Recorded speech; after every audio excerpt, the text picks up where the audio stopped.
In this video, I'm going to show you how to replace the Serpentine belt tensioner on this Dodge Grand Caravan. Let's get started. With a 19mm socket, remove all 5 of your lug nuts and then pull the wheel off.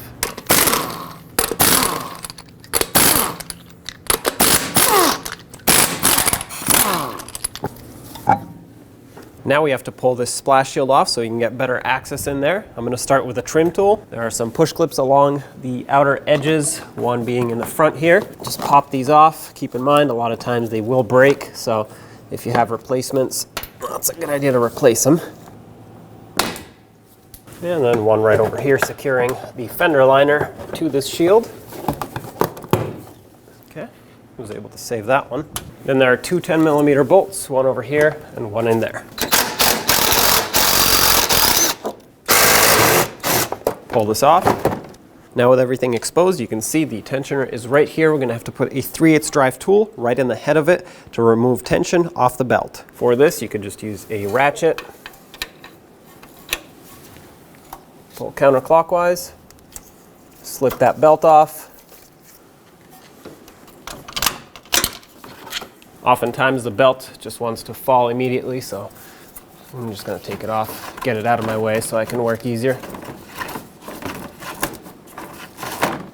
Use a 16mm socket, remove the bolt that holds the tensioner onto the engine. With this off, you can pull the bolt out and remove the tensioner.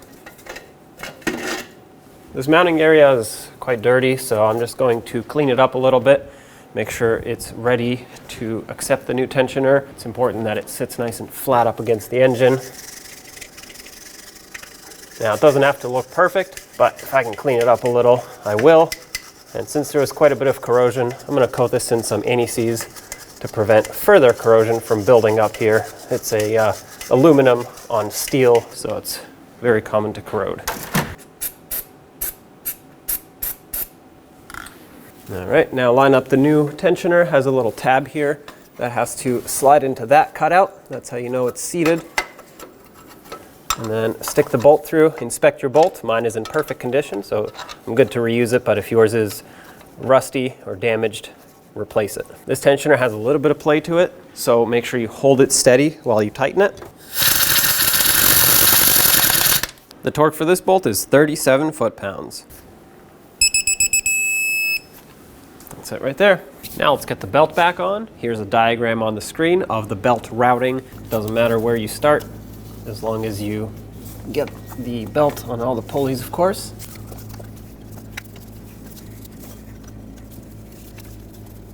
Okay, it's pretty much seated everywhere except for the water pump, and of course to do that we have to remove tension. So let's get our tool on the tensioner, 3/8 drive ratchet here.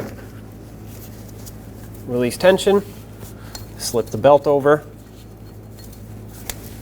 Apply tension. Before we're done here, you always want to double check that the belt is sitting in all the grooves that it needs to. That's good. Everything's perfect, so I'm going to take this out of here. If you don't check it and it is off, it can actually either, well, damage the belt, but also it can fly off as soon as the engine starts and damage other components that are in the way. Let's get this shield up now. Line it up with the bolt holes. I like to put anti-seize on bolts like this so that they don't seize in the holes there. My front bolt is broken, so unfortunately I can't secure it there, but I can still secure it here and here with push clips. Tighten this one up.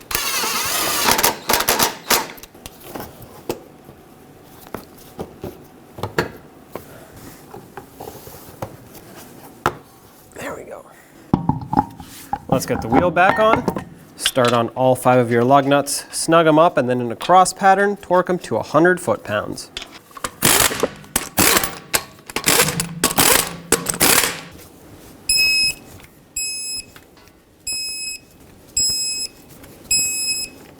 Double check them if you want. When only the best will do, demand TRQ. The only company that lets you view before you do. TRQ is committed to offering the highest quality aftermarket auto parts that are engineered for peace of mind. Thanks for using and viewing with TRQ.